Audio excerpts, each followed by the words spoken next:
जय हिंद to everyone. Welcome back to UPSC PYQ series. इस सीरीज में हम लोग यूपीएससी के जितने भी एग्जाम होते हैं उन सारे एग्जाम के क्वेश्चन को और प्लस उसके ऑप्शन के एनालिसिस को देखते हैं, जिसमें कि अभी हमारा 2023 का सेट एक चल रहा है और ये टॉपिक वाइज ईयर वाइज दोनों तरीके से ये सीरीज चलता है। तो टॉपिक वाइज में हिस्ट्री और पॉलिटी हो रखा है और ईयर वाइज में अभी 2023 चल रहा है। तो क्वेश्चन नंबर 80 तक ये सीरीज में कंप्लीट हो रखा था। ऊपर देखोगे तो यहाँ पे ये सारा क्वेश्चन हो रखा है क्वेश्चन नंबर 80 तक। तो आज शुरू करते हैं क्वेश्चन नंबर 81 से। और क्वेश्चन नंबर 81 में क्या कह रहा है, with reference to the Indian history, और यहाँ पे कुछ कुछ नाम दे रखे हैं, ठीक है, ये रॉबर्ट साविल वगैरह के बारे में। तो ये पूछ रहे हैं कि ये इसका संबंध किससे था, वॉल्टर इलियट वगैरह का संबंध किससे था। तो ये सब क्या थे, पुरातात्विक उत्खनन करता थे, ठीक है, ये आर्कोलॉजिकल वाला जो वो होता है खनन करने वाला, वही सब थे। अब इनके बारे में ना थोड़ा थोड़ा और जान लो, क्योंकि मे भी हो सकता है कि इसका नाम दे दे फिर पूछ ले कि ये कहाँ कहाँ से संबंधित था। तो इसका मैं नाम लिख देता हूँ और ये भारत के कौन से पार्ट से संबंधित था वो भी देख लो। तो सबसे पहले देखो कि है कौन सा, ये रॉबर्ट, ठीक है, सावेल जो है, तो ये अगर देखोगे ना इसके बारे में, ये विजयवाड़ा और अमरावती स्तूप जो था, ठीक है, ये अमरावती स्तूप से संबंधित था। यहाँ पे लिख देता हूँ। और ये पीडीएफ कहाँ पे मिलेगा ये भी बता दूंगा, तो आप लोग बस ये देखो लेक्चर और आराम से डायरेक्ट पीडीएफ उधर ले लेना। स्तूपा से संबंधित था। और यहाँ पे ये देख लेना, ये विजयवाड़ा कहाँ से, विजयवाड़ा। देखो हिंदी इंग्लिश में दोनों में इसलिए लिखते हैं, बहुत सारे बच्चे का कमेंट आ रहा था कि कभी हिंदी लिखते हैं तो इंग्लिश नहीं बताते हैं, इसलिए ये दोनों लिख देते हैं, ठीक है। अब देखो ये जो है आपका अलेक्जेंडर वी वाला, ठीक, इसको भी देख लो, अलेक्जेंडर री। तो इसके बारे में एक इम्पोर्टेंट फैक्ट है कि ये महाबलीपुरम, ठीक है, महाबलीपुरम कहाँ पे, आपको बताना कि ये मंदिर कहाँ पे, ये महाबलीपुरम टेम्पल से संबंधित था, वहाँ का ये डिजाइन वगैरह दिया था, ठीक है, महाबलीपुरम से संबंधित था। तो ये कहाँ था, साउथ इंडिया, ठीक है, देखो मैं ही बता दिया। ये दक्षिण भारत, तो अब कभी दे देना कि ये नॉर्थ इंडिया से संबंधित ये खनन किया था, तो नहीं, ये दक्षिण भारत से, कहाँ से, दक्षिण भारत में संबंधित थे। तो ये जो नाम वाम दिए हैं इसके बारे में थोड़ा थोड़ा जान लो, ज़्यादा तो अभी ऐसा पूछना है नहीं, क्योंकि देखो एक बार जो क्वेश्चन जैसे ये वाला आ गया तो एग्जैक्ट ये नाम उठा के देगा, लेकिन इसके बारे में कुछ थीम चेंज कर देगा। जैसे ये पूछ लेगा कहाँ से, ये कौन से मंदिर से संबंधित था, तो आपने देख लिया महाबलीपुरम। या फिर ये पूछ लेगा कि ये साउथ इंडिया में कहाँ, ये नॉर्थ इंडिया में था, तो नहीं, ये साउथ इंडिया में था। तो ये सब थोड़ा थोड़ा ध्यान रखो। अब चलो नेक्स्ट क्वेश्चन पे चलते हैं। तो नेक्स्ट क्वेश्चन है क्वेश्चन नंबर 82। ये क्या बोल रहा है, कंसीडर द फॉलोइंग पेयर्स, और यहाँ पे ये साइड दे रखा है, वेल नॉन फॉर, किसके लिए जाना जाता है, ठीक है। पहला है बेसनगर, उसके बाद भाजा, और उसके बाद है सित्तन वासल। सित्तन वासल देख कैसा कैसा नाम दे रखा है, और इधर इसके ये बोल रहे हैं ये किस लिए जाने जाते हैं। देखो हिस्ट्री के क्वेश्चन के साथ ना एक चीज़ होता है कि ये बौद्ध जैन वाला जो ये आता है ये हर साल आता है, ठीक है। और ये कुछ कुछ टफ टॉपिक्स ना दे देता है, जैसे ये वाला जो है ये बेस नगर, ठीक है। अब यहाँ पे दे रखा है सैव, लेकिन ये सैव गुफा है ही नहीं, ये जो बोल रहा है सेविस्ट केव सेरिन था, ये नहीं है, ये सेविस्ट अभी बताते हैं ये। और पहले इसके बाद देखो ये भाजा जो है, ये भाजा, अब बोल रहा है ये बौद्ध गुफा मंदिर है, ठीक है, बौद्धिस्ट केव सेरिन है, तो ये आपका राइट है। फिर ये बोल रहा है सितन वासल, ये जैन गुफा मंदिर है, जैन केव सेरिन है, तो ये भी राइट है, ठीक है, ये राइट है, ये राइट है। तो अब ये क्यों गलत है, इसके पीछे का कारण जानो। ये जो है ये बोल रहा है कि सैव गुफा मंदिर है, ये सैविस्ट वाला, तो ये सैव है ही नहीं, ठीक है। ये वैष्णव से संबंधित है, किससे, वैष्णव से, जो भागवत संप्रदाय में आता है, भागवत संप्रदाय का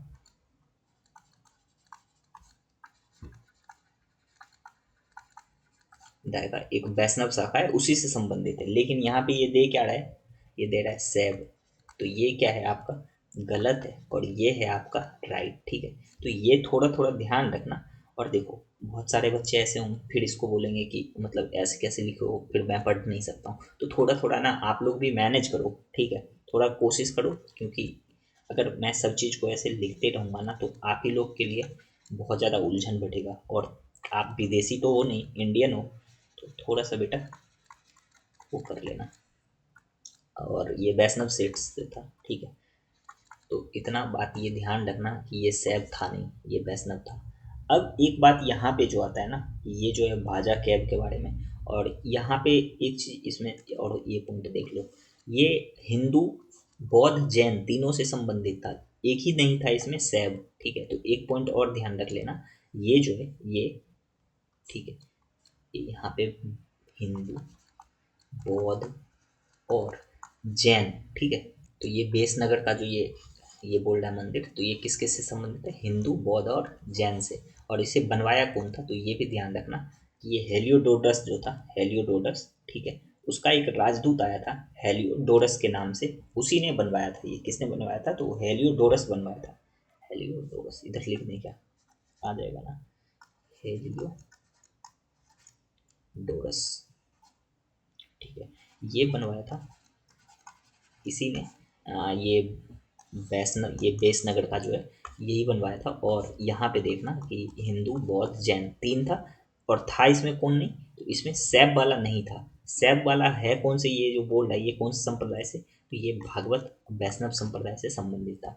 अब यहाँ पे देखोगे तो ये जैन वाला ये राइट है, और ये भी क्या है आपका राइट है। तो ये ऑप्शन टू जो है ये दोनों क्या है सही है। और ये भाजा है कहाँ पे, तो ये देखना कि अगर कभी वो शहर का नाम दे दे तो ये पुणे में स्थित है। किधर है, ये पुणे में। और ये भी थोड़ा सा ध्यान रख लेना, इसे बनवाया कब गया था, तो दूसरी शताब्दी ईसा पूर्व बनवाया गया था, ठीक है। तो दूसरी शताब्दी ईसा पूर्व में इसे बनवाया गया था। और यहाँ पे मठ विहार ये सब है। अब ये जो बोल रहा है सित्तन वासल, ये आपका तो जैन मंदिर है, ये बिल्कुल सही है, ये भी सही है। तो ये दोनों तो राइट है ही। इसके बारे में एक चीज़ और जान लो कि ये तमिलनाडु कहाँ पे है, ये तमिलनाडु में, तमिलनाडु। तो आपने इस क्वेश्चन से इतना आप इसमें वैल्यू एडिशन कर लो, क्योंकि जब भी आप पढ़ोगे तो ये सब चीज़ को ध्यान रखना। तमिलनाडु में ये स्थित है, और ये प्राचीन क्या है, जैन शैलकृत गुफा मंदिर है, ठीक है। चलो अब बढ़े आगे। तो इसमें राइट आंसर तो लगाए ही नहीं, option B is the right answer. अब यहाँ पे पढ़ो, ये बोल रहा है कंसीडर द फॉलोइंग स्टेटमेंट, और यहाँ पे ये बोल रहा है 7 अगस्त। अच्छा एक बात बताओ, यहाँ पे मैंने जब पीछे क्वेश्चन करवा रहा था मैं, तो क्या बताया कि जब भी ऐसा डेट आए ना, जब भी ऐसा डेट आए तो आप क्या हो जाओ, उधर अलर्ट हो जाओ, ठीक है। क्योंकि एग्जामिनर यहाँ पे क्या करा सकता है, गलत करवा सकता है। अब इसका मतलब ये नहीं है कि हर डेट हर ये गलत ही रहता है। मैं अभी बता रहा हूँ कौन सा डेट को कैसे काटना है, सब कुछ बता रहा हूँ, ठीक है। ये जो डेट आता है इसमें से हो सकता है यहाँ पे 7 के जगह 6 दे दे, या फिर 1905 के जगह 1904 दे दे, ठीक है। ऐसा भी हो सकता है कि दोनों में से ना दोनों डेट उल्टा ही है। और ऐसा हो सकता है कि ये जो है हथकरघा दिवस, यहाँ पे भी आपसे गलत करवा सकता है। ये जो बोल रहा है राष्ट्र हथकरघा दिवस के बारे में, यहाँ भी एग्जामिनर आपसे गलत करवा सकता है इस क्वेश्चन को, ठीक है। लेकिन यहाँ पे देखोगे बहुत सारे क्वेश्चन ऐसे आपको मिलेंगे जहाँ पे ये डेट डेट डाटा ये सब देखे ना, यूपीएससी क्या करवाता है, क्वेश्चन आपका गलत करवाता है, जो कि मैंने बार बार दिखा रखा है। लेकिन ये कुछ क्वेश्चन ऐसे थे 2023 के पेपर में, 2023 का पेपर यूपीएससी के पेपर में सबसे ज़्यादा टफ पेपर था। और उसी में ना ऐसा ऐसा क्वेश्चन आया था कि जिसको आप उम्मीद भी नहीं कर सकते थे वो क्वेश्चन भी सही हो जाता था। और ऐसा ऐसा पेड़ दे रखा था कि आप उसको काट भी नहीं सकते थे। तो कुछ क्वेश्चंस ऐसे थे, ठीक है, जिसमें से एक क्वेश्चन ये भी था, और इसका दोनों डाटा सही था, ये भी डाटा सही है, ये भी डाटा सही है। अब ये जो है 7 अगस्त को राष्ट्र हथकरघा दिवस मनाया, ये घोषित हुआ था, ठीक है, ये सही है। और इसी दिन 1905 में स्वदेशी आंदोलन, ये जो बोल रहा है स्वदेशी मूवमेंट, ठीक है, ये लॉन्च हुआ था सेम डेट पे। और ये हैंडलूम डे के बारे में बोल रहा है, तो ये भी डाटा राइट है इसका, ये भी राइट है। तो ये दोनों सही है। अब इसमें ज़्यादा दिमाग मत लगाना कि ये कैसे डाटा राइट हो गया। मैं तो बार बार मैं क्या बोल रहा हूँ कि जहाँ पे डाटा आता है ना, तो वहाँ पे आपका क्या होनी चाहिए, कान खड़ा हो जानी चाहिए कि यहाँ पे क्वेश्चन क्या हो सकता है, गलत हो सकता है, उधर कान आपका खड़ा हो जानी चाहिए, ठीक है। देखो रैंडम कोई ऑप्शन को काटने से बेटर है कि डाटा और जो डेट आता है उस वाले ऑप्शन को, अगर जब आपके पास कोई चारा नहीं है, कोई विकल्प नहीं है ना, तो उस वाले ऑप्शन को काटना ज़्यादा प्रेफर होगा, ठीक है। और मैं तो ये बोलता हूँ डाटा और ऐसा वाला क्वेश्चन जब आए, आपको जब तक कन्फर्म पता नहीं हो तो उसको मार्क सबसे लास्ट करना, जब देखना कि आपका बहुत कम क्वेश्चन को मार्क किए हो तब उधर करना, ठीक है। तो इसका राइट आंसर हो जाएगा ए। अब चलो नेक्स्ट क्वेश्चन पे चलते हैं। नेक्स्ट क्वेश्चन क्या बोल रहा है देखो, भारत की ध्वज संहिता, कंसीडर द फॉलोइंग स्टेटमेंट, और ये बोल रहा है किसके रिस्पेक्ट में, national flag of India according to the flag code of India. अब ये बताओ कि ये कौन सा बच्चा ऐसा होगा जो ये फ्लैग कोड वगैरह पढ़ के जाएगा। तो ये सब कोई पढ़ के जाता नहीं है, इसको वहीं पे आपको सोल्व करना होता है, ठीक है, दिमाग लगा के कैसे इस क्वेश्चन को सोल्व करेंगे। अब ये सब ना तो आपको किधर मिलेगा पढ़ने में, ठीक है, कि हाँ चलो आज पढ़ के जाते हैं नेशनल फ्लैग कोड, ऐसा नहीं होता है। आप कितना चीज़ पढ़ोगे, इतना चीज़ बहुत कुछ है पढ़ने के लिए, तो ऐसा हर चीज़ को आप कवर नहीं करोगे। तो यहाँ पे देखोगे ये जो बोल रहा है ना, भारत के राष्ट्र ध्वज का एक मानक माप इतना इतना दे रखा है, ठीक है, 600 मिमी और ये 400 मिमी। तो ये क्या है आपका, ये कथन गलत है। और देखोगे कि आप जब ऐसे फ्लैग देखते हो तो आप ऐसे भी देखोगे कि ये जो फ्लैग है इसका मानक, ये माप जो बोल रहा है, फ्लैग आप देखे हो ना कि यहाँ पे ये चौड़ाई और लंबाई, तो देखना आप कि इसका लेंथ जो है, लेंथ वो थोड़ा सा ज़्यादा रहता है इसके ब्रेथ की तुलना में, देखे हो। तो इसका जैसे ही आप पहला ऑप्शन क्या करोगे, कट करोगे, तो आई थिंक ये कट हुआ, तो फिर राइट आंसर बचेगा क्या है इसका, ये बताओ। कथन एक जैसे गलत करोगे, कथन दो क्या हो जाएगा, अपने आप सही हो जाएगा।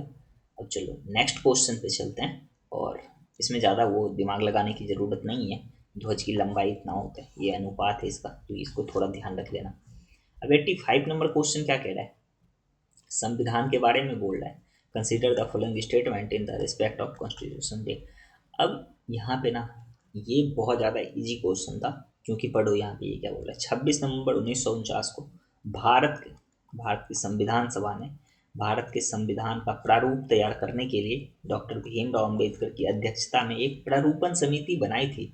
अच्छा एक बात बताओ, ये जो यहाँ पे आ रहा है प्रारूपण समिति, ठीक है, ये प्रारूपण समिति के बारे में मैंने पिछले इसी इसी क्लास में, शायद इस क्लास में या CDS का जब क्वेश्चन सोल्व करवा रहे थे, उसमें बताया था कि प्रारूप समिति के कौन कौन से सदस्य थे। आप लोग इन सारे सदस्य का ना नाम कमेंट करना। अब कितने, बहुत सारे बच्चे नहीं करेंगे मुझे पता है। देखो होता क्या है ना कि अगर मैं यहाँ पे बोलता हूँ कोई कमेंट करना, ठीक है, उसको लगता है अरे कमेंट करने से क्या होगा, आप कमेंट करके देखना, जो क्वेश्चन का कमेंट करोगे देखना वो याद रहता है आपको हर हमेशा के लिए ना, मतलब पूरा लाइफ टाइम के लिए याद हो जाएगा। अब चलो क्वेश्चन पे चलते हैं, और क्वेश्चन यही बोल रहा है कि ये जो है कॉन्स्टिट्यूशन असेंबली ये क्या सेटअप किया था, ड्राफ्टिंग कमेटी को, ठीक है, अंडर द ये चेयरमैनशिप किसके, डॉक्टर भीमराव अम्बेडकर के। तो एक बात बताओ, ये जो दे रखा है ये डेट में क्या हुआ था, आप लोग बोलोगे बिल्कुल नहीं, ये तो गलत है। अब कैसे गलत है, क्योंकि ये तो 19 अगस्त, ठीक है, 1947 को ही हो रखा था।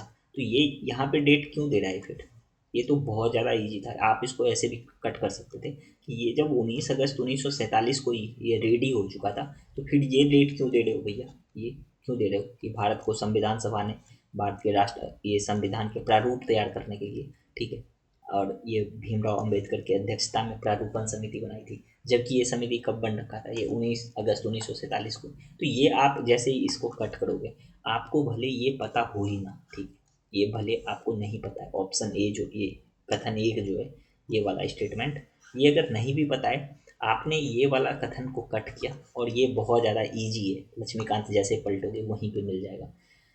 तो आपका राइट आंसर क्या बन जाएगा बताओ, कथन एक गलत है या कथन दो गलत है। कथन दो जैसे गलत किए हो तो कथन एक क्या हो जाएगा आपका, ऑटोमेटिक राइट हो जाएगा, और राइट आंसर हो जाएगा आपका सी। समझ में आ रहा है कैसे, तो थोड़ा थोड़ा तो पढ़ाई करना ही पड़ेगा ना, अब बिल्कुल ही नहीं पढ़ के जाओगे तो कैसे काम चलेगा। अब ये सब एकदम इजी क्वेश्चन है, इसको नहीं गलत करना है। चलो नेक्स्ट क्वेश्चन पे चलते हैं। क्वेश्चन नंबर 86, देखो ये क्या बोल रहा है, कंसीडर द फॉलोइंग स्टेटमेंट, और यहाँ पे कुछ स्टेटमेंट दे रखा है। स्विट्जरलैंड मूल्य के आधार पर स्वर्ण अग्रणी निर्यातक में से एक है। Switzerland is one of the leading exporter. अब देखो यहाँ पे हो सकता है ये निर्यातक के जगह पे आयातक हो जाए, एक्सपोर्टर के जगह पे इम्पोर्टर, ठीक है, of gold terms of value. तो ये कथन में आप थोड़ा सा क्या कर सकते हो, डाउट कर सकते हो कि हो सकता है स्विट्जरलैंड हो ही ना, यहाँ पे कोई और ही देश हो, ठीक है। तो इसके जैसे जैसे ये सब क्वेश्चन आते हैं ना, फैक्ट वाले डाटा वाले, तो ये सब क्वेश्चन पे आप थोड़ा सतर्क हो जाओ, और ये सब क्वेश्चन को सोचो कि ये बाद में ही करेंगे, क्योंकि ये सब तो पढ़ के नहीं जाओगे। अब स्विट्जरलैंड के बारे में कौन पढ़ के जाएगा, तो थोड़ा थोड़ा इसको ना सोचो कि बाद में करेंगे, जो क्वेश्चन पहले आपको आता है उसको करो। अब ये जो क्वेश्चन को देखोगे ना, ये 86 नंबर वाला, तो यहाँ पे ये वाला है राइट, ठीक है, ये राइट है। अब स्विट्जरलैंड जो है मूल्य के आधार पे जो है ये निर्यात ज़्यादा करता है, ठीक है, मूल्य के आधार पे बोल रहा है, तो मूल्य के आधार पे स्विट्जरलैंड ही क्या करता है, निर्यात करता है। तो इसका मतलब ये नहीं है कि अब जाके देखो यूरोप के कौन कौन से देश क्या एक्सपोर्ट कर रहे हैं, कौन से देश को, और किसका वो ज़्यादा है कम है, ऐसे वाले क्वेश्चन स्किप करने के लिए आते हैं, ठीक है। लेकिन अभी यहाँ पे तो स्किप नहीं कर सकते हैं ना, यहाँ पे बिल्कुल स्किप नहीं करेंगे। और देखो अगर जैसे ही आप कथन एक को सही करोगे, फिर क्या बोल रहे हैं, स्विट्जरलैंड के पास विश्व का दूसरा विशालतम विशालतम स्वर रिजर्व है, ठीक है। ये बोल रहे हैं स्विट्जरलैंड हैज सेकेंड लार्जेस्ट हो सकता है यहाँ पे थर्ड लार्जेस्ट हो, फोर्थ लार्जेस्ट हो, तो सेकेंड लार्जेस्ट ही ये क्यों दिया है, ये डाटा क्यों दिया है, ये सेकेंड लार्जेस्ट का क्यों दिया है। एग्जामिनर यहाँ पे क्या कर रहे हैं, गैम कर रहा है, और ये डाटा क्या है आपका गलत है, जैसे इसको गलत करोगे, ठीक है, तो राइट आंसर क्या बन जाएगा आपका, स्टेटमेंट एक सही है जबकि कथन दो क्या है, गलत है। समझ लो, ये जो सेकंड लार्जेस्ट दिया है, हो सकता है यहाँ पे थर्ड लार्जेस्ट हो, ठीक है, और हो सकता है फोर्थ लार्जेस्ट हो, सेकंड लार्जेस्ट क्यों दिया है, तो जैसे ही इसको कट करोगे आप, तो आपका राइट आंसर ऑटोमेटिक आ जाएगा, और राइट आंसर आ जाएगा तो आपको क्या करना है, आगे बढ़ना है। और यहाँ पे ध्यान रखना, ये जो है ना लार्जेस्ट, कहाँ गया, ये जो बोल रहा है ये लार्जेस्ट है, तो सेकंड लार्जेस्ट के लिए जो ये बोल रहा है, तो ऑस्ट्रेलिया है सबसे, सबसे ज़्यादा कौन सा, ऑस्ट्रेलिया, उसके बाद है आपका रसिया, ठीक है, ये थोड़ा सा ध्यान रख लेना। चलो इस क्वेश्चन से इतना कुछ सीखा, अब नेक्स्ट क्वेश्चन पे चलते हैं। नेक्स्ट क्वेश्चन, क्वेश्चन नंबर 87, पढ़ो इसको क्या बोल रहा है, consider the following statement, statement one दे रहा है रिसेंटली, क्या हो रखा है। अब देखो ऐसे वाले क्वेश्चन तो करंट अफेयर वाले हैं, रिसेंटली वाले, तो इन सब क्वेश्चन के पीछे, क्योंकि ये पुराना हो चुका है, अभी हम 2025 में इसका एनालिसिस कर रहे हैं, 2023 में ही एग्जाम हो चुका है, फिर भी अभी देख लेना है, ज़्यादा इसके पीछे ना माथा पच्ची नहीं करना। बोल रहा है हाल ही में संयुक्त राज्य अमेरिका यूएसए और यूरोपीय यूनियन का व्यापार और प्रौद्योगिकी परिषद प्रारंभ हुई। क्या चीज़ प्रारंभ किया है इसने, टेक्नोलॉजी काउंसिल, ठीक है, ट्रेड एंड टेक्नोलॉजी काउंसिल का प्रारंभ किया, लॉन्च किया इसने, ठीक है। कौन कौन, यूएसए और यूरोपीय यूनियन के बारे में बोल रहा है। फिर बोल रहा है द यूएस, ठीक है, एंड यू क्लेम कर रहा है, क्या क्लेम कर रहा है, ये ट्राई भी कर रहा है, और technology progress physical productivity under their control. अब एक बात बताओ, यहाँ पे तो भारत का बच्चा जो है ना, इंडिया का खुद ही नहीं पढ़ रहा है कौन से देश के साथ कौन सा ट्रेड हो रहा है, उसका तो यही क्वेश्चन छूट रहा है। अब वो क्या है, ये वाला लगता है कोई पढ़ के गया होगा, कोई भी नहीं पढ़ के जाता है ऐसा क्वेश्चन कि हाँ बताओ ये अमेरिका किससे ट्रेड का वो कर रहा है। अब इंडिया से करे तो एक बात भी सही है कि हाँ इंडिया यूएस का कोई ट्रेड डील चल रहा है या फिर कोई ट्रेड हो रहा है। अब ये पूछ कहाँ से रहा है, देखो ये ईयू के बारे में पूछ रहा है, तो इतना अभी ईयू के बारे में तो उधर अमेरिका का आईएएस तो नहीं बनोगे ना, भले वो जो भी बोले उधर आईएएस पीसीएस जो बोलता हो, तो ये कथन आपका क्या हो जाएगा, ये गलत है। अब इसको गलत करने के पीछे ना दो तीन रीजन है, अब बोलो कौन कौन से रीजन है, यहाँ पे कौन कौन सा लॉजिक आप लगा सकते हो। और एक तो ये वाला जो स्टेटमेंट दे रखा है ऊपर वाला, ये कथन आपका क्या है, न्यूट्रल है, ज़्यादा इसमें कोई एक्सट्रीम बात कर ही नहीं रहा है। देखो ये क्या बोल रहा है कि यूएसए और ईयू के बारे में कुछ वो व्यापार का वो हुआ था परिषद, ठीक है, इसको हम सही मान सकते हैं कि हाँ चलो ऐसा कुछ हो सकता है, दो देश के बीच में ऐसा कुछ हो गया होगा। अब यहाँ पे जो है ये जो बोल रहा है अमेरिका और यूएसए ये दावा करता है कि इसके माध्यम से तकनीकी प्रगति, ठीक, टेक्नोलॉजी वाला, टेक्नोलॉजी और भौतिक उत्पादकता, जिसको कि बोल रहा है फिजिकल प्रोडक्टिविटी, इसके नियंत्रण में लाने का प्रयास कर रहे हैं। अब ये जो नियंत्रण वर्ड है ना, नियंत्रण वर्ड, ये नियंत्रण में बहुत कम, बहुत क्या होता है वेरी लेस, बहुत कम ऐसा कोई एग्रीमेंट बनता है जो कि बोलता है कि हाँ इस चीज़ को ना इसमें कंट्रोल करेंगे, कंट्रोल का बात नहीं होता है, क्योंकि दोनों देश के आपस में म्यूचुअल म्यूचुअल रिस्पेक्ट रहते हैं कि हाँ इतना ट्रेड में ये कर सकते हैं, जैसे यूएसए, तो यूएसए बोल सकता है कि हाँ अगर ईयू से इसको कोई ट्रेड करना है तो दोनों आपस में म्यूचुअल अंडरस्टैंडिंग बैठाएगा कि हाँ ये कर सकते हैं ये कर सकते हैं, लेकिन कोई उस पर कंट्रोल नहीं करेगा, कंट्रोल नहीं करेगा। और ये क्या बोल रहा है इधर, इधर ये बोल रहा है इसको कंट्रोल करने के लिए। अब यहाँ पे जैसे ये वर्ड आया, ठीक है, और ये तकनीकी और ये भौतिक उत्पादिकता के लिए जो बोल रहा है इसके कंट्रोल करने के लिए, तो ये है ही नहीं, ये आपका हो जाएगा रॉन्ग। अब जैसे इसको काटोगे तो राइट आंसर क्या बन जाएगा, बताओ, दो तो ये कट गया है, ऑप्शन कथन टू कट गया है, तो कथन दो, ये option C is the right answer for this question. ठीक है, समझ गए कैसे इसको काट सकते हो। ये वाला आपका क्या है, ना तो पॉजिटिव बात कर रहा है ना निगेटिव कर रहा है, न्यूट्रल बात कर रहा है कि हाँ हो सकता है यूएसए किसी दूसरे देश की तुलना में हो सकता है ट्रेड क्या होगा। ठीक है, अब देखो इस क्वेश्चन में ना ज़्यादा दिमाग मत लगाना, बिकॉज ऑफ दैट कि पहला नंबर ये तो करंट अफेयर का क्वेश्चन है। दूसरा, अगर इसका डील कुछ इंडिया के साथ हुआ रहता तो इसमें कुछ वैल्यू एडिशन करते, इसमें यार ऐसा कुछ है ही नहीं तो क्या इसका वैल्यू एडिशन करना। ठीक है, चलो आगे बढ़ते हैं क्वेश्चन पे। और क्वेश्चन नंबर 88, अब देखो क्वेश्चन नंबर 88 क्या कह रहा है, कंसीडर द फॉलोइंग स्टेटमेंट। और ये बोल रहा है India accounts the 3.2% of global export good. देख रहे हो हम इतने ज़्यादा एक्सपोर्ट करने लगे हैं कि ग्लोबल गुड का अभी भारत तो इतना इंपोर्ट करता है, कहाँ से बेचारा ये एक्सपोर्ट करेगा। वो भारत खुद ही दूसरे दूसरे देश से क्या कर रहा है, इंपोर्ट सामान मंगा रहे हैं। और ये बोल रहा है कि अरे नहीं, भारत क्या कर रहा है, वैश्विक वैश्विक एक्सपोर्ट में 3.2%। और यहाँ पे भी डाटा आ गया। डाटा को चेंज करना क्या होता है एग्जामिनर के लिए, आसानी होती है। अभी मैं ये नहीं बोल रहा हूँ ये सही है गलत है, वो तो बाद में देखना है, लेकिन यहाँ पे आपका कान खड़ा हो जानी चाहिए, मेरे कहने का मतलब ये है। फिर पढ़ो दूसरा, ये बोल रहा है मैनी लोकल कंपनीज। तो यहाँ पे देख लो कितना ज़्यादा नॉर्मल स्टेटमेंट दे रखा है, many local company and some foreign company मतलब कुछ ऐसा होगा विदेशी कंपनी। ठीक है, जो क्या कर रहा है, ऑपरेट कर रहा है। ठीक है, अब एक बात बताओ, इतना दूर आपने इसको इस वाले कथन को पढ़ा, कहीं पे आपको ये नहीं लगा होगा कि ज़्यादा कुछ एक्सट्रीम बात कर रहा है। ऐसा लगा क्या कि बहुत ज़्यादा एक्सट्रीम की तरफ लेके जा रहा है, तो ये एक्सट्रीम ज़्यादा बोल ही नहीं रहा है। ठीक है, ये ज़्यादा एक्सट्रीम बात नहीं कर रहा है। और जैसे देखोगे यही बोल रहा है कि भारत में कार्यरत अनेक अनेक स्थानिक कंपनी एवं भारत में कार्यरत कुछ विदेशी कंपनी, ये कुछ विदेशी कंपनियों ने भारत की उत्पादन आधारित प्रोत्साहन, ठीक है, प्रोडक्शन लिंक इंसेंटिव, ये वाला जो प्रोडक्शन लिंक इंसेंटिव स्कीम का लाभ उठाया। तो बिल्कुल कुछ ऐसा होगा, कुछ ऐसा होगा इंडियन कंपनी, कुछ ऐसा होगा कि विदेशी कंपनी, दोनों मिलके। यहाँ तो ऐसा नहीं बोल रहा है ना कि 5 इंडियन कंपनी है 4 विदेशी कंपनी है। तो अगर यहाँ पे डाटा देता तब हम सोच सकते थे अरे नहीं 4 के बदला 3 हो सकता है, 5 के बदला 6 हो सकता है। तो डाटा तो दे ही नहीं रहा है, ये बोल रहा है कि कुछ इंडियन कंपनी है कुछ फॉरेन कंपनी है जिसको कि प्रोडक्शन लिंक इंसेंटिव का लाभ मिला है, पीएलआई स्कीम का क्या मिला है, लाभ मिला है। तो ये क्या है, आपका नॉर्मल स्टेटमेंट है। समझ रहे हो ना कैसा नॉर्मल स्टेटमेंट है। तो आप इस दोनों में से बताओ, अगर गलत करने के लिए आए तो किसको गलत करोगे बताओ। इसको तो गलत करने से रहे, इसको गलत नहीं कर सकते हो। क्यों नहीं कर सकते हो, क्योंकि ये नॉर्मल बात कर रहा है, ज़्यादा कुछ ऐसा बात ही नहीं कर रहा है। और यहाँ पे इसने कर दिया है फिर से काम, ये 3.2% है ही नहीं, ये कितना है 1.8%। अब जैसे इसको देखोगे एग्जामिनर ने इसको क्या कर दिया, चेंज कर दिया। तो ये हो गया गलत और ये हो गया आपका सही।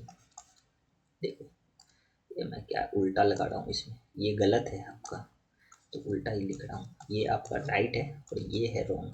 ये 3.2% नहीं है 1.8% है। ठीक है, तो ये ध्यान रखना थोड़ा थोड़ा। और देख रहे हो ना कैसे चेंज कर रखे हैं।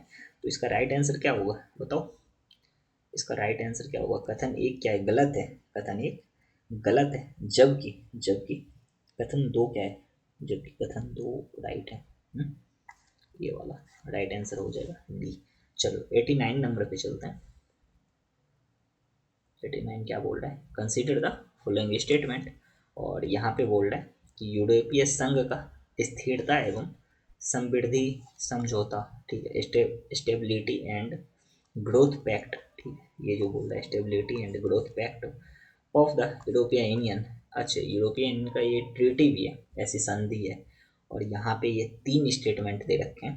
अब उस साल मुझे लगता है 2023 में ना जो क्वेश्चन सेट किया है उसका जरूर कोई ना कोई रिलेटिव यूरोपीय यूनियन में रहता होगा। ये देख रहे हो 3 3 क्वेश्चन यूरोपीय यूनियन से डाल रहा है। खैर, इतना क्वेश्चन यूरोपीय यूनियन से किसी भी साल में मुझे नहीं मिला, जबकि इतना पीवाईक्यू का एनालिसिस करवाया हूँ। देखो ये क्या बोल रहा है कि यूरोपीय संघ के देशों के बजटीय घाटे के स्तर को सीमित करती है। ठीक है, यूरोपीय संघ जो है क्या करता है, ये देशों के बजटीय घाटे के स्तर को सीमित करता है, ये लिमिट कर रहा है लेवल्स ऑफ बजट। किसके किसके बजट के बारे में ये बोल रहा है, ये अपनी कंट्री जो वहाँ का कंट्री है ना यूरोपियन यूनियन की, उसके बजट के बारे में बोल रहा है कि ये लिमिट करता है। ठीक है, लिमिट करता है। अब यहाँ पे पढ़ो ये क्या करता है, makes the countries of the European Union to share their infrastructure facility. अच्छा एक बात बताओ, ये बोल रहा है कि यूरोपियन यूनियन का एक और काम है क्या, ये बोल रहा है कि वो जो है वो यहाँ पे आधारिक संरचना सुविधा को आपस में बांटना सुकड़ बनाते हैं। अब ये सुकड़ है क्या, अब ये हिंदी का कुछ ऐसा कलिष्ट वर्ड आता है जिसको आप नहीं समझ पाओगे, इसलिए इंग्लिश में देख लिया करो, ठीक है। ये बोल रहा है शेयर दैट इंफ्रास्ट्रक्चर फैसिलिटीज के बारे में, ठीक है। और फिर बोल रहा है यूरोपीय संघ के देश के लिए अपनी प्रौद्योगिकी को आपस में बांटना सुकड़ बनाती है, ये बोल रहा है, ठीक है। ये कंट्री क्या कर रहा है, टेक्नोलॉजी शेयर को यूरोपियन यूनियन के बारे में कि ये इनेबल्स करता है, इनेबल्स। अब देखो यहाँ पे ना एक काम कर रखा है क्या, ये बोल रहा है करेक्ट, और स्टेटमेंट ऐसे दे रखे हैं जो कि बच्चे को लगे कि अरे सब सही है। देखो सारा सही नहीं है इसमें से ना, बस एक ही सही है, एक ही स्टेटमेंट क्या है राइट है आपका, जो कि ये वाला जो स्टेटमेंट है ये जो बोल रहा है, ठीक है। ये लिमिट्स लगाता है क्या, बजट का ध्यान रखता है कहाँ पे, कंट्री के वो बजट या घाटा स्तर को सीमित करने में, तो ये राइट है। बाकी ये दोनों जो है ना ये गलत है, ये दोनों का दोनों कथन क्या है, गलत है। और देखने में आपको क्या लगेगा कि सही है, लेकिन ये दोनों कथन को जैसे कट करोगे तो option A is the right answer आ जाएगा फॉर दिस क्वेश्चन। अब चलो नेक्स्ट क्वेश्चन करते हैं, और आई थिंक ये आज का लास्ट क्वेश्चन है, इसके बाद कोई क्वेश्चन नहीं है। और इस क्वेश्चन को करने से पहले मैं तो आज बताने के लिए भूल ही गया कि ये पीडीएफ कहाँ मिलेगी। देखो ये पीडीएफ आपको इस वाले ग्रुप में मिल जाएगा, प्राइवेट ग्रुप है जिसमें कि ऐसे क्वेश्चन है, ठीक है। यहाँ पे जो भी मैं एक्सप्लेन करूँगा उसको हैंड रिटन आपको लिख के दूंगा, ठीक है। हैंड रिटन ये पीडीएफ में ही है, जैसे अभी बता रहा हूँ, ठीक है। इधर क्वेश्चन लगा है, इसका हैंड रिटन यहाँ पे लिखा मिल जाएगा, आप लोग डायरेक्ट लेक्चर देखोगे और यहाँ से रिवीजन करोगे। तो जिसको भी ये प्राइवेट ग्रुप में ऐड होना है 199 इसका प्राइस है लाइफ टाइम के लिए, इसमें सारे आपके यूपीएससी पीवाईक्यू कवर हो जाएंगे। तो और जिसको जुड़ना होगा इधर मैसेज कर देना। चलो अब चलते हैं क्वेश्चन पे, पढ़ो इस क्वेश्चन को क्या बोल रहा है, consider the following statement recently all the country, low all the country, यहीं पे पहला ट्रैप जहाँ पे मिल रहा है ना वहीं मार्क कर लो। ऑल द कंट्रीज क्या कर रहा है, of the United Nations have adopt, ठीक है, first इवर compact for international migration. अच्छा एक बात बताओ, ये माइग्रेशन वाला आई थिंक ये क्वेश्चन आ रखा है 2017 में यूपीएससी सीएससी में, ठीक, वहाँ भी देखना है हमें माइग्रेशन वाले को। अब यहाँ पे जैसे देखोगे ना, बोल किसके बारे में रहा है, ग्लोबल कॉम्पैक्ट फॉर सेफ। अच्छा एक बात आप लोग देखे होंगे कि जब भी कोई देश से माइग्रेशन अभी भी हुआ था, इंडिया का बहुत सारा जो यूएस में अभी क्या है वो पगला ट्रम्प, ट्रम्प बहुत सारे इंडिया को क्या किया, बेड़ी लगा के भेज दिया। तो इसके लिए ना एक लॉ भी बना है, आप लोग को अगर पता नहीं हो तो इसके लिए एक लॉ बना है, आप लोग सर्च करना उस लॉ को और उसके बाद कमेंट करके बताना, ठीक है। अभी चलते हैं इस क्वेश्चन पे। अब यहाँ पे देखो ये बोल रहा है हाल ही में संयुक्त राष्ट्र के सभी देश ने कोई एक ऐसा देश होगा जिसको नहीं मन किया होगा इस लॉ पे मान लो सिग्नेचर करने का, लेकिन ये बोल रहा है सभी देश। तो देखते हैं अभी आगे, पढ़ो इसको। अंतर्राष्ट्रीय प्रवास के लिए अभी तक की पहली संविदा सुरक्षित व्यवस्थित और नियमित प्रवास के लिए वैश्विक वैश्विक संविदा global compact for safe orderly and regular migration GCM को अपनाई है। तो सब देश अपनाया ही नहीं है, बहुत कम देश हैं जो इसको अपनाया, और यहाँ पे बोल रहा है ऑल कंट्री। तो ये आपका ऐसे भी आप गलत कर सकते हो कि हाँ किसी देश का ना मन बन गया कि नहीं मुझे नहीं अपनाना है ये, तो वो क्या करेगा, हटा देगा। तो जैसे ही आप काटोगे ऐसा सोच के काटोगे तो ये पहला कट गया, लेकिन फिर भी आप आंसर तक नहीं पहुँच सकते हो क्योंकि ऐसा ऑप्शन में एलिमिनेशन तो लग ही नहीं रहा है। अब देखो दूसरा पढ़ो, फिर क्या बोल रहा है, ऑब्जेक्टिविटी के बारे में बोल रहा है, ठीक है। इसके अधिकथित उद्देश्य और प्रतिबद्धता यूएन सदस्य को बाध्य कर है, ये वाला जो आ रहा है ना ये बैंडिंग वाला। और ये देखना कि बहुत कम ऐसे समझौते होते हैं, बहुत कम ऐसे ट्रीटी होते हैं जो कि आपस में क्या होता है, बैंडिंग होता है। बहुत कम ट्रीटी ऐसे होते हैं, ठीक है, जो आपस में बैंडिंग होता है। तो ये बैंडिंग है ही नहीं, ये बैंडिंग नहीं है, ये स्वेच्छाकारी है, ठीक है। जो कि जिसको मन होगा वो करेगा, ऐसा कोई बाध्यता नहीं है कि नहीं हमको करना ही है, ऐसा बैंडिंग नहीं है। फिर पढ़ो ये क्या बोल रहा है, GCM अपने उद्देश्य और प्रतिबद्धता, ठीक है। GCM क्या एड्रेस करें, इंटरनल माइग्रेशन और इंटरनली डिस्प्लेस पीपल, ठीक है। Also in objectivity and commitments. तो यहाँ पे भी ये क्या बोल रहा है, विस्थापित लोगों के लिए भी कार्य करती है, तो ये भी क्या है आपका गलत है, तीनों का तीनों कथन गलत है। अब ये बैठ के इसको पढ़ने मत लग जाना, क्योंकि ये करंट अफेयर का क्वेश्चन है, देखो यहाँ पे ये, ठीक है। उस टाइम पे बहुत ज़्यादा आप देखे होंगे कि युद्ध चल रहा था, इधर म्यांमार में भी चल रहा था, और रोहिंग्या शरणार्थी भी चर्चा में था, और अफ्रीका में वहाँ पे एक गृह युद्ध चल रहा था, कौन सा देश था नाम बोल रहा हूँ शायद, तो वहाँ पे से बहुत सारे माइग्रेशन किए थे दूसरे देश में, इसलिए ये वाला क्वेश्चन उठा के दे दिया था। तो यहाँ पे तीनों का तीनों गलत है, कोई भी सही नहीं है, ठीक है। तो आज का क्लास यहीं तक रखते हैं, अब 10 क्वेश्चन बचा है, इसको भी निपटा देंगे, फिर उसके बाद CDS या फिर UPSC का ही कोई एक और सीरीज, 2000 जैसे 24 खत्म हुआ, ठीक है, 2023 खत्म हो ही गया समझो, तो अब 2022 को हो गए तो उठा लेंगे इसको, या फिर CDS CAPF का टॉपिक वाइज देख लेंगे, ठीक है। तो आज की क्लास यहीं तक रखते हैं, और जिसको भी ग्रुप में ऐड होना हो जाना ऐड, ठीक है। चलो मिलते हैं आपसे नई वीडियो, तब तक के लिए जय हिंद जय भारत।